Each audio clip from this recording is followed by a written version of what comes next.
बाके बिहारी कजरारे मोटे मोटे तेरे हाय मैं झरना लग जाए होए होए होए झरना लग जाए हाय हाय हाय झरना लग जाओ।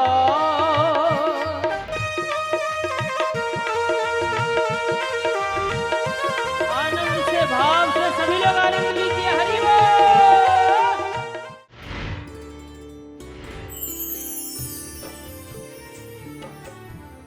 बोलो वृंदावन बिहारी लाल की। जय हो जय हो जय हो। अब मैं बात करूं उसी जगह आ जाओ। जुलूस निकाला गया पूरे शहर में, पूरी नगर में, जब प्रहलाद जी सब में नाचते हुए आनंद ले रहे हैं होली का। हिरण्यकश्यपु ने कहा हमारी बहन मर गई और तू फिर भी नहीं मरा, तू चाहता क्या है? प्रहलाद जी बोले जो हम चाहते हैं वो हमको मिल जाएगा। हाँ मिल जाएगा, बोलो। कहा तो सुनो। गिरते गिरावो बिसहू पिलावो, अग्नि में जलावो, बांध पत्थर कमान सो। आग में जला दो, पानी में गिरा दो, पर मेरी प्रीत ना छुड़ावो, गिरधारी नंदलाल। हमारे प्राण ले लो, कोई दिक्कत नहीं है, लेकिन हम अपने प्रियतम को छोड़ दें ये तो संभव ही नहीं है। अच्छा तुम्हारा वो भगवान कहाँ रहता है ये तो बताओ, कहाँ रहता है? प्रहलाद जी बोले कहाँ नहीं रहता है। मोहू में राम, तोहू में राम, खड़ग में राम, खंभ में राम। इस खंभे में भी तुम्हारा भगवान है। हाँ इस खंभे में भी हमारा भगवान है। एक गदा का प्रहार खंभे में कर दिया तो गगड़ गड़गड़ाने खंभ फाटो चरचराए अरु निकशो नरनाहर को रूप अति भयानो है। गगट कटकटावे दांत रपक लपलपावे जीव अधर फरकावे मोक्ष व्योम व्यापमानो है। थतर थर थरावे लोग डडड डरानो धाम नरसिंह रूप धर्यो जगदम्बा परगट भई फार के खंभा। प्रियंकर शंकर हंसो फटो एक आसमान खंभ मध्य से प्रकट भय श्री नृसिंह भगवान। नृसिंह भगवान प्रकट हो गए। हिरण्यकश्यपु को पकड़ के जंघाओं पे पटक दिया और नाखून से पेट फाड़ दिया, अंतड़ियां निकाल के गले में डाल ली। त्रिपुर दहन, 3 लोक दहन होने लगे। कोई स्तुति नहीं कर रहा, सारे देवता दूर खड़े हैं। अंत में प्रहलाद जी सामने आ गए। भागवत जी में तो ये लिखा है कि लक्ष्मी माता को वैकुंठ से बुलाना पड़ा। क्यों? इतना भगवान का रूप क्रोध में था कि उस गुस्से के सामने कोई पास नहीं जा रहा था। देवताओं ने लक्ष्मी माता से कहा कि आपके पति देव हैं, गुस्से में हैं, आप थोड़ा मेंटेन करो थोड़ा। माता जी आई, उन्होंने देखा, उन्होंने कहा कि हैं मेरे ही वाले, लेकिन हम पास में नहीं जा सकती। अरे आपके पति हैं, आपका कोई झगड़ा तो होता नहीं है? बोले कभी नहीं होता, झगड़ा मेरा इनका कभी नहीं हुआ। तो आप चली जाओ ना पास में, आपको क्या दिक्कत है, कोई डाउट है क्या? माता जी बोली हमको कोई डाउट नहीं है, बस एक समस्या है कि झगड़ा तो ये कभी करते नहीं है। और मान लो अगर इस समय हम इनके पास में गई और मान लो इनका प्यार करने का मूड हो गया, इतने भारी भारी नाखून है, वहीं रहो, वहीं जय हो। माता जी ने कहा हम रिस्क नहीं लेंगी साहब, इतने गुस्से में ऐसा स्वरूप। और सब डर गए, केवल प्रहलाद जी नहीं डरे।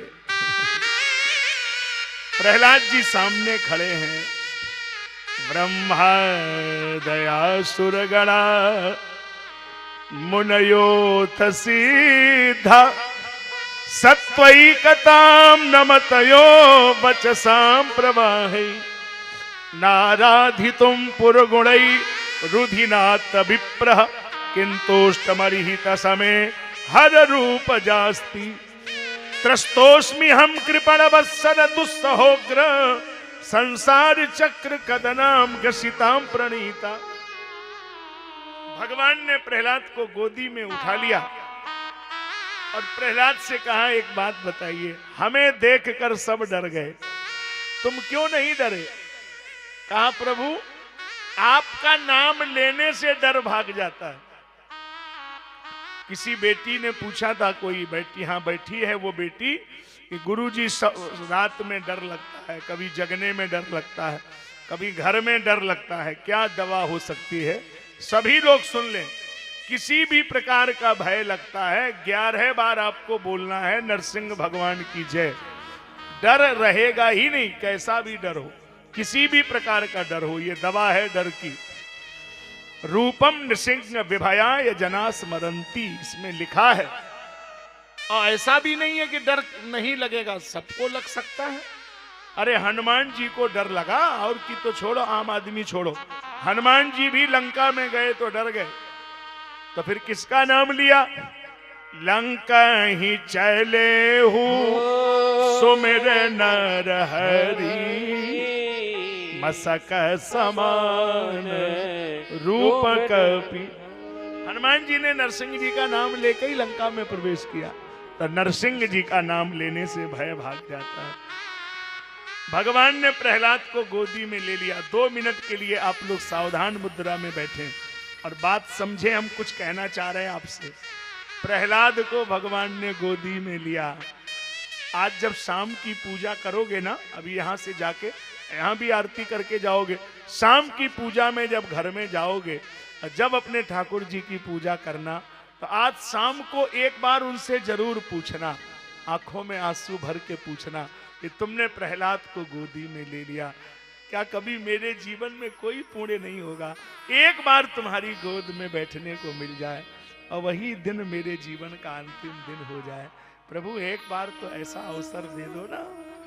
प्रहलाद से भगवान ने जो कहा वो हम आपसे कह भी नहीं सकते, ऐसा कहना भी नहीं चाहिए था भगवान को। अगर आप वो भगवान की वाणी को सुने तो आपको भी लगेगा प्रहलाद से भगवान ने ऐसे ऐसे बोला। अच्छा सुन लो, मैं सुना ही दूं आपको, सुन लो।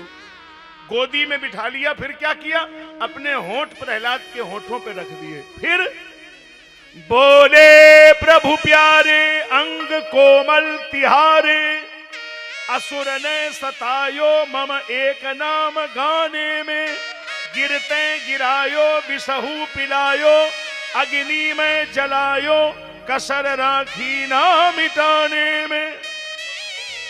मंजुल मुखार बिंद चूम चूम राघव कहे कि क्षमा करो लाल हमें देर भई आने में, तुम क्षमा करो लाल हमें देर भई आने में, तुम क्षमा करो लाल हमें देर भई आने में। जिनके सामने भगवान क्षमा मांग रहे, बोलो कितने बड़े हैं प्रहलाद जी।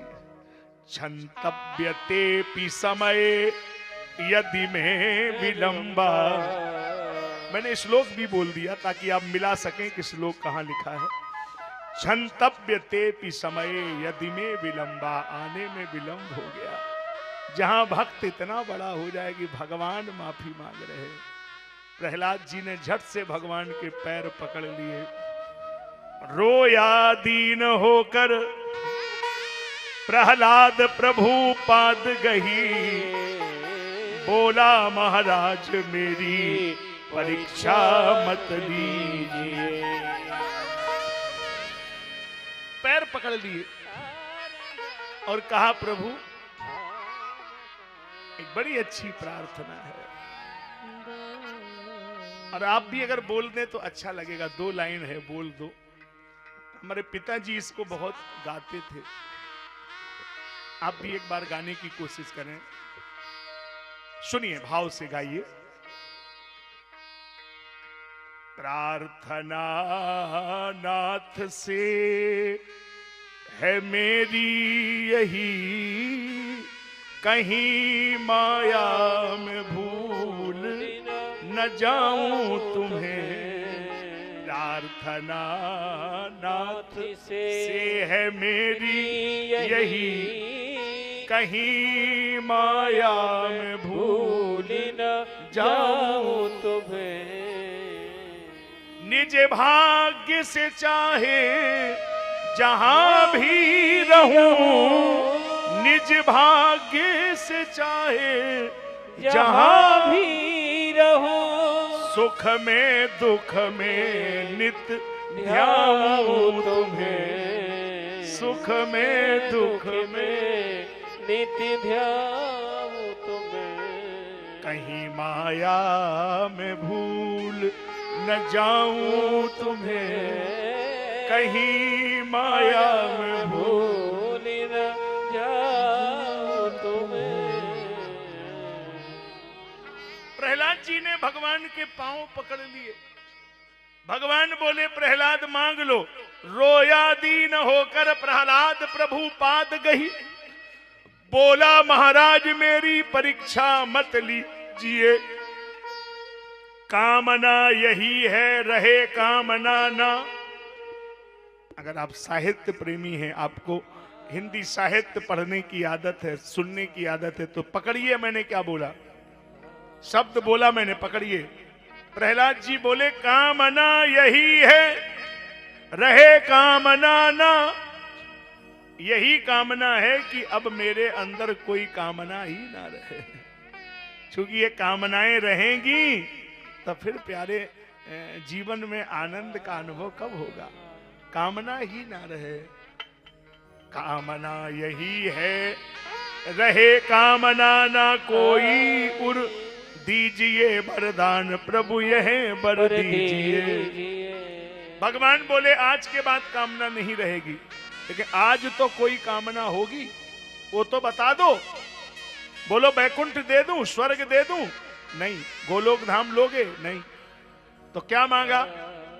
मंजुल हमारे पूज्य पिता अपने बैरी को अब दीजिए निज धाम बस यह वर दीजिए। हमारे पिताजी के सारे अपराध क्षमा करो, इनको अपने धाम में लेते जाओ। इस कथा से हमने आपको क्या सिखाया? यही सिखाया कि पूत सपूत तो क्यों धन संचय, अपूत कपूत तो क्यों धन संचय। अगर आप हमारी बात को एक शब्द में मानना चाहें तो एक लाइन में कह रहा हूं, भोपाल वालों, अपने बच्चों को कार मत दीजिए। हाथ जोड़ के कह रहा हूं, अपने बच्चों को कार मत दीजिए। अगर देना है तो संस्कार दीजिए, कार अपने आप खरीद लेगा। आप उसको कार देने में लगे हैं, संस्कार नहीं देना चाह रहे हैं, और संस्कार नहीं दिए तो कार बेच लेगा, समझ लो। और तुमने संस्कार दिए तो हजारों कारें खरीद लेगा। यही इस चरित्र से सीखने को मिलता है। इसके बाद वर्णाश्रम धर्म का वर्णन है। 4 वर्ण हैं, 4 संप्रदाय हैं, 4 आश्रम हैं, जीवन जीने की 4 पद्धतियां हैं। ब्रह्मचर्य, गृहस्थ, वानप्रस्थ, संन्यास। पहले के काल में ब्रह्मचारी गुरुकुल में रहते थे, वहां विद्याध्ययन करते थे। फिर समय काल बदला, फिर अब आज की स्थिति में बालक हॉस्टल में रहते हैं। अलग अलग स्थितियां, परंपराएं बदली। अब इस विद्याध्ययन के बाद में गृहस्थ आश्रम में आना है। तो गृहस्थ को ऐसा नहीं समझिए कि वो गृहस्थ में रहने का मतलब कुछ नहीं हुआ। गृहस्थ जीवन भी सर्वश्रेष्ठ जीवन है, बशर्ते गृहस्थी का तुम्हें ज्ञान हो कि गृहस्थी बोलते किसको है। गृहस्थ आश्रम में रहने की व्यवस्था क्या है? 5 यज्ञ करना चाहिए गृहस्थ को, पर डे 5 यज्ञ। तुम्हारा बड़ा कठिन गृहस्थी है, मतलब हवन, तिल, चावल, जौ, शक्कर, स्वाहा। नहीं, वो सब नहीं। गृहस्थ के लिए बहुत छोटा यज्ञ है, वो तो बहुत बड़ा यज्ञ हो गया। वो तो आप करें ना करें कोई बात नहीं। एक छोटा सा यज्ञ है गृहस्थी को, 5 यज्ञ छोटे छोटे बता दें, 5 रोज करिए। पहला यज्ञ देव यज्ञ, ऋषि यज्ञ, भूत यज्ञ, पितृ यज्ञ। तो पहला यज्ञ क्या हुआ? पहली रोटी जब बने तो वो गाय को दे दो। ये गृहस्थ के लिए इतना सरल पूजा है, किसी के लिए इतनी छूट नहीं है। पहली रोटी बने, गृहस्थ आश्रम का नियम है गैया को देना चाहिए। आखिरी वाली मोटी मोटी उसको कुत्ते को दे देना चाहिए। 2 रोटी जरूर निकालो। अब पहली थाली जो ठाकुर जी का भोग लगे वो पूरे दिन इंतजार करो, फ्रिज में रख दो, कहीं रख दो। पूरे दिन इंतजार करो कि प्रभु जो कोई जिसके भाग्य का हो तो उसको भेज दो। मनी 5 थाली बनी है तो 4 पे तुम्हारा अधिकार है, 6 है तो तुम्हारा 4 पे अधिकार है। मनी 1 2 तो ऐसी जरूर बनाओ कि किसी अतिथि को भोजन करा दो, किसी भूखे को खिला दो। ये गृहस्थी के लिए यज्ञ है। गृहस्थी के लिए खाली वही थोड़ी है कि वो स्वाहा करे तो ही यज्ञ होगा, उसके लिए बड़ा छोटा यज्ञ है।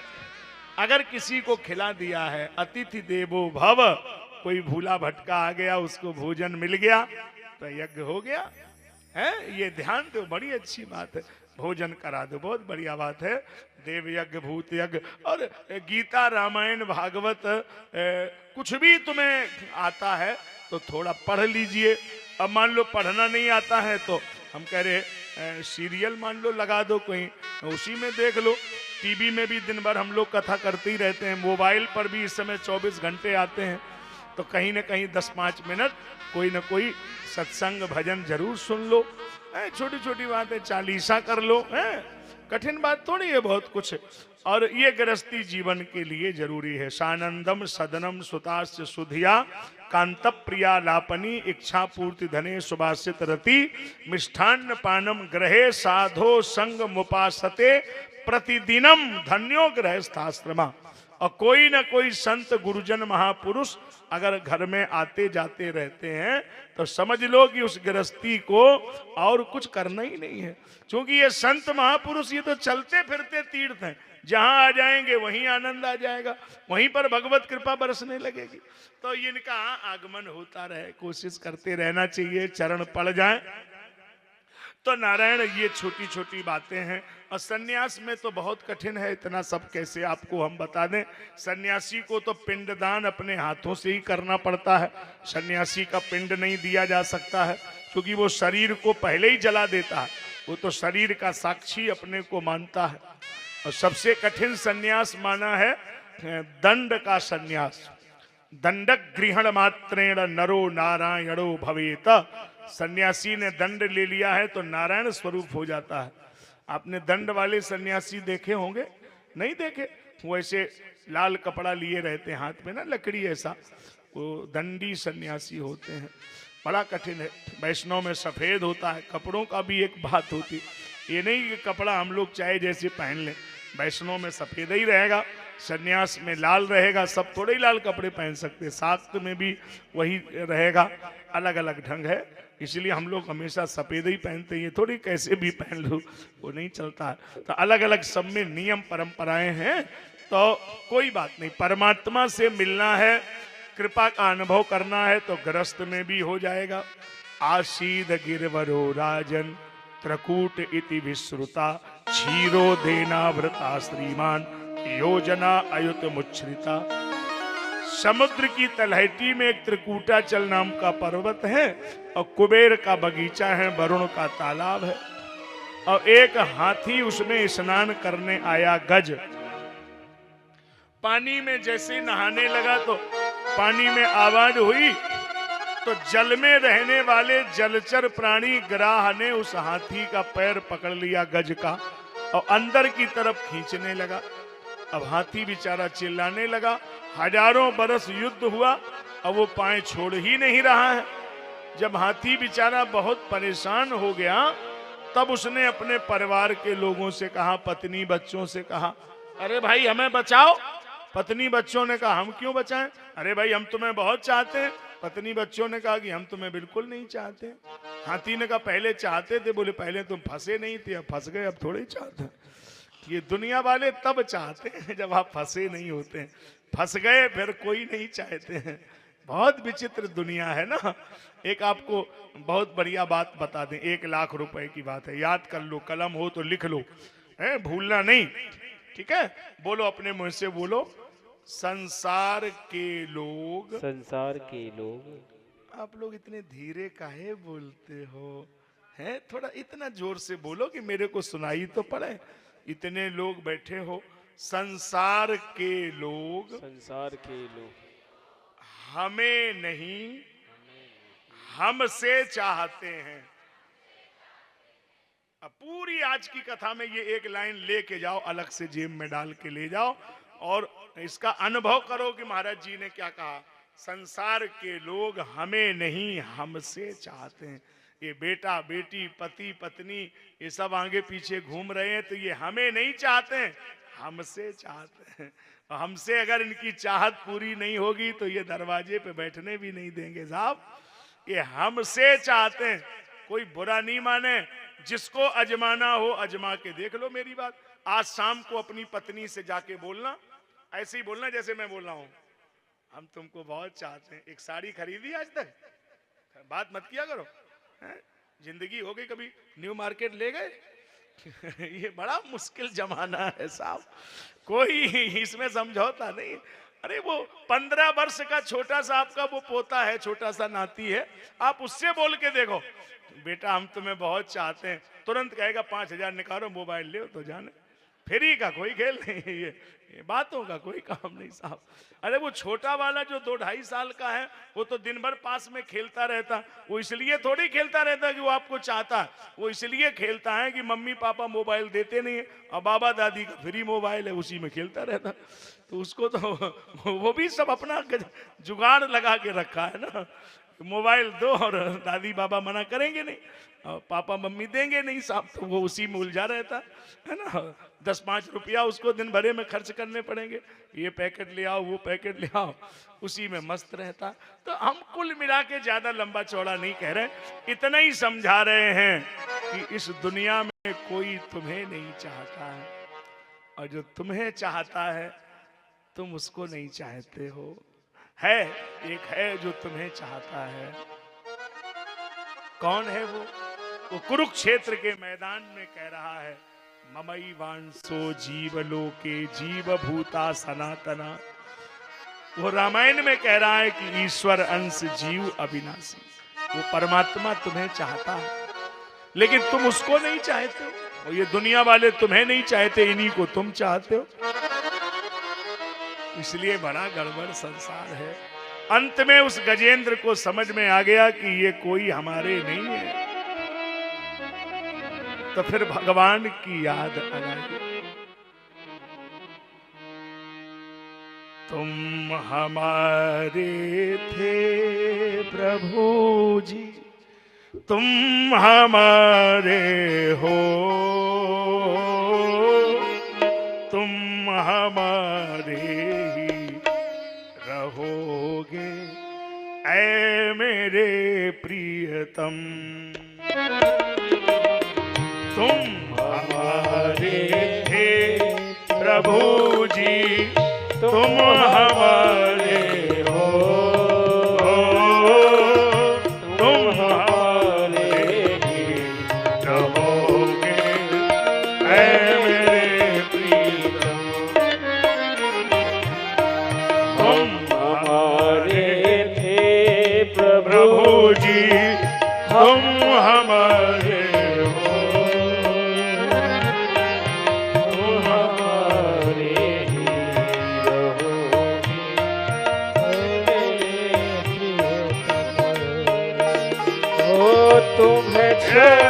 सुने नंद दुलारे, कोई न बीते हमारो। तुम्हें छोड़ कर नंद दुलारे, कोई न और हमारो। किसके द्वारे जाए पुकारो, और न कोई हमारो। अब तो आके बाह पकड़ लो मेरे प्रीतम। हम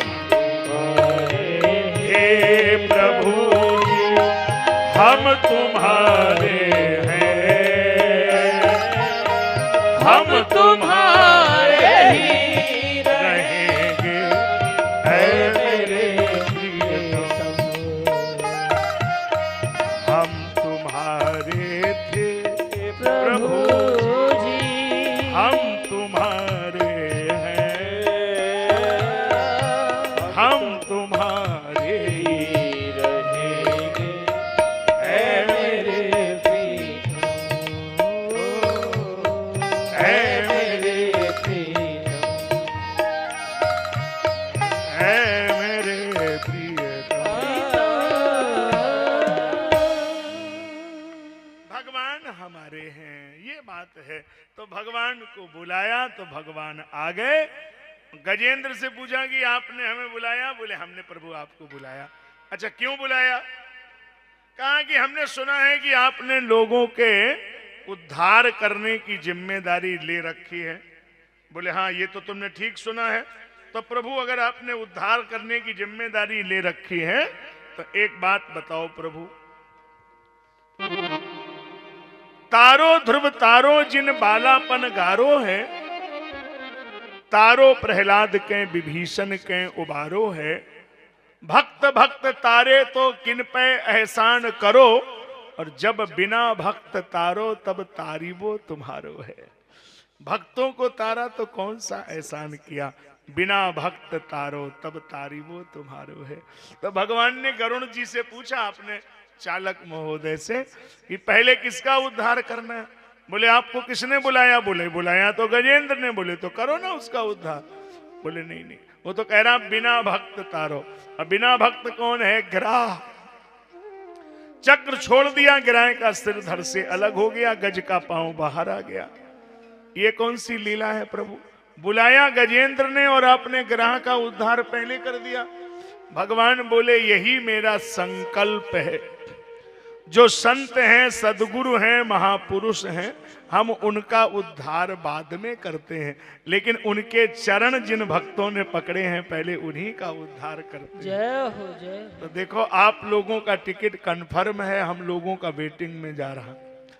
जिसने जिन महापुरुषों के चरण पकड़े हैं तो मजबूती से पकड़े रहे ना, क्योंकि ये संत महापुरुष तो जाएंगे ही, और ये जाएंगे तो सब ये एसी में जाएंगे, हम जंगल में चले जाएंगे, उसमें क्या झंझट लेंगे, पाँव नहीं छोड़ेंगे। वहां जब लिखा पढ़ी होगी, पूछा जाएगा तुम कैसे आए, तो एक ही वाक्य बोलना है कि हमारा आचरण तो नहीं था कि आपके द्वार पे आ जाएं, लेकिन गुरु जी के चरण के बल से आ गए हैं। आचरण में तो दम नहीं है, उनके चरण में दम है, हम छोड़ेंगे ही नहीं। इसलिए उद्धार हो ही जाएगा, किसी तरह से हो ही जाएगा, ये उसका भाव है। इसी भाव का दर्शन है, इसी भाव का दर्शन है। तो भगवान ने इस तरह से गजेंद्र और ग्राह का उद्धार किया।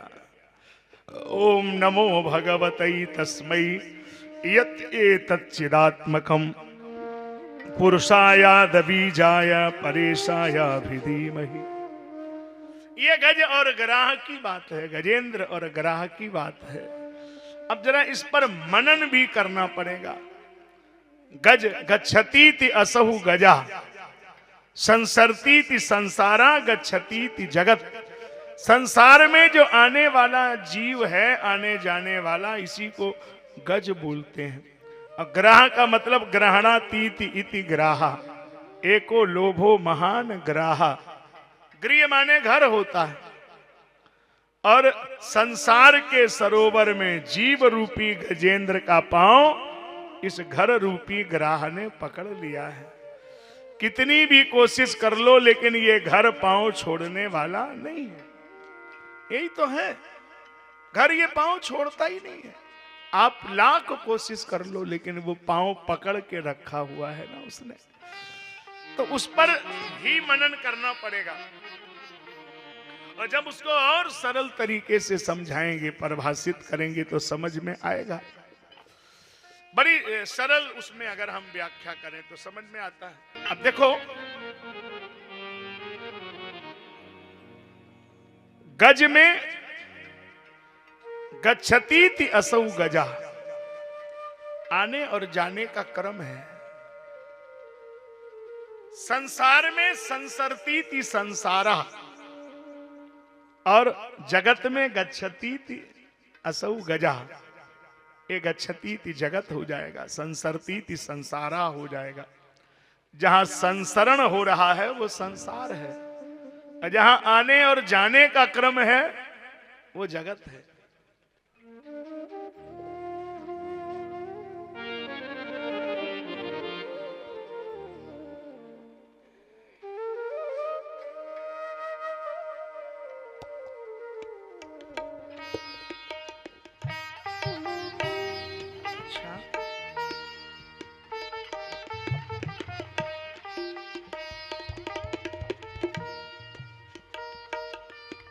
अच्छा नारायण समलानी जी दिखाई दे रहे हैं भक्त।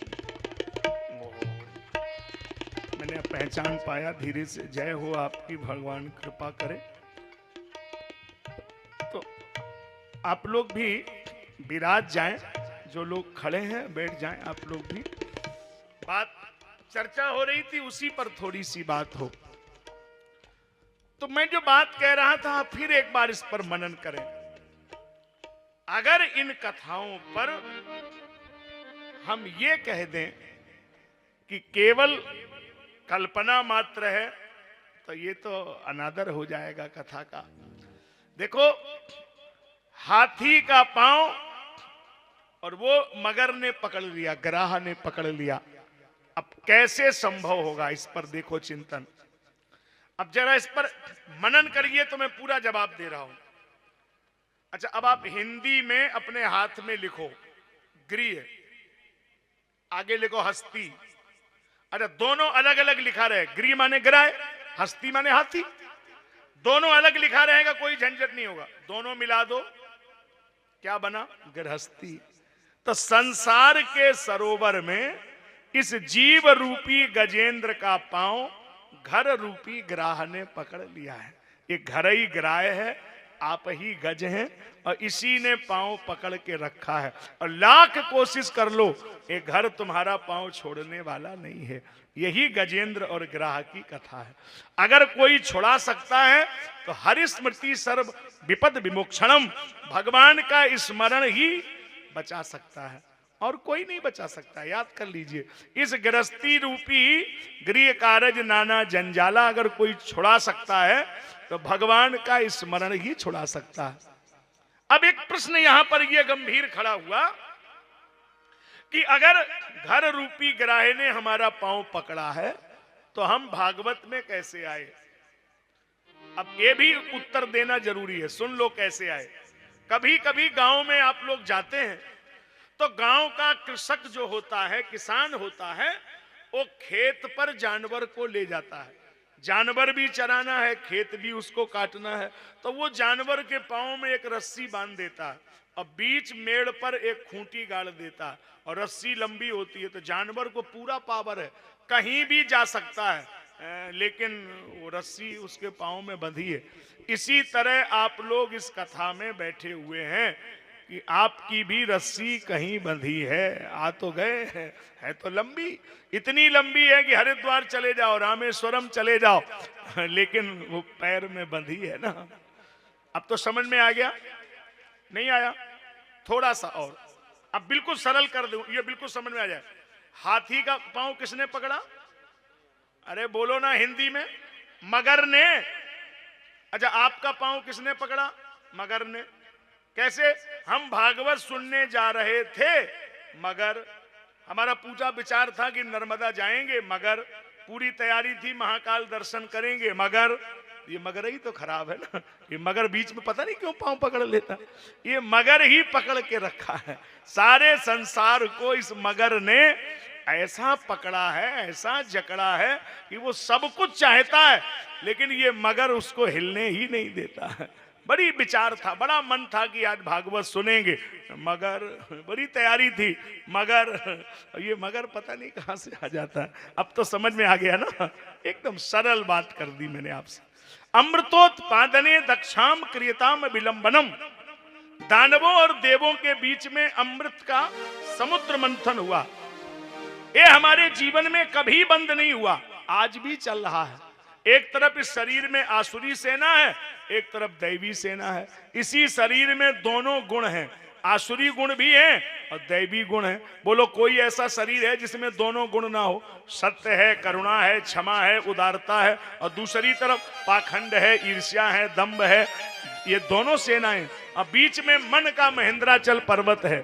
कभी कभी मन का महेंद्राचल आसुरी गुणों की तरफ मुड़ जाता है तो इसमें जहर निकलने लगता है, और कभी कभी दैवी गुणों से परिपूर्ण होता है तो इसी में अमृत निकलता है। बस निकालने की प्रक्रिया जिंदगी भर चलती रहती है, कभी अमृत और कभी जहर। और एक बात और बहुत जरूरी कहना है, उसका संपत्ति, उसकी संप्रति जो है वो विधायक जी उसकी संप्रति कर सकते हैं।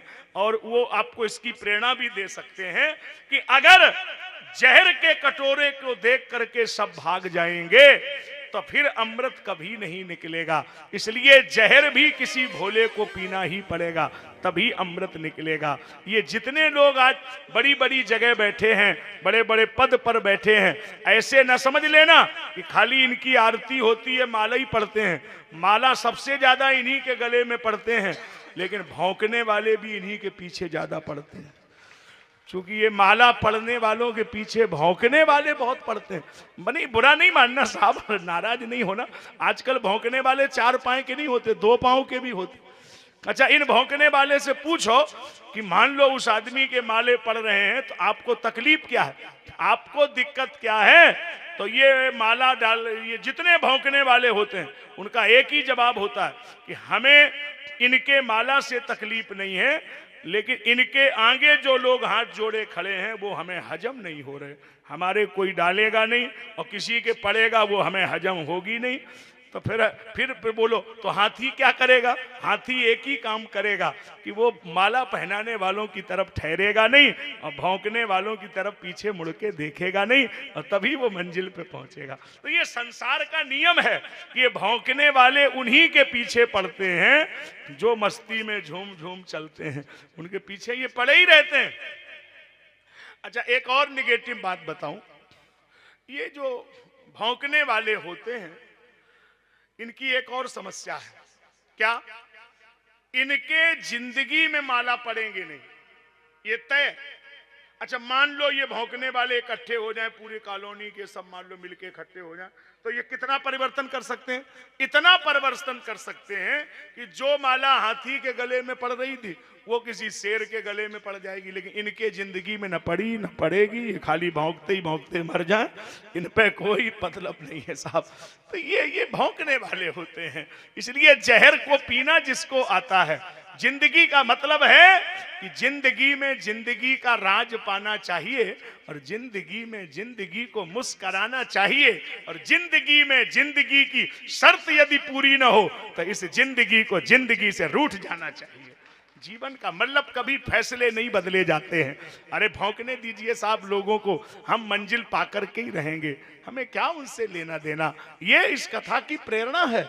शिव जी ने जहर को पिया तो नीलकंठ हो गए।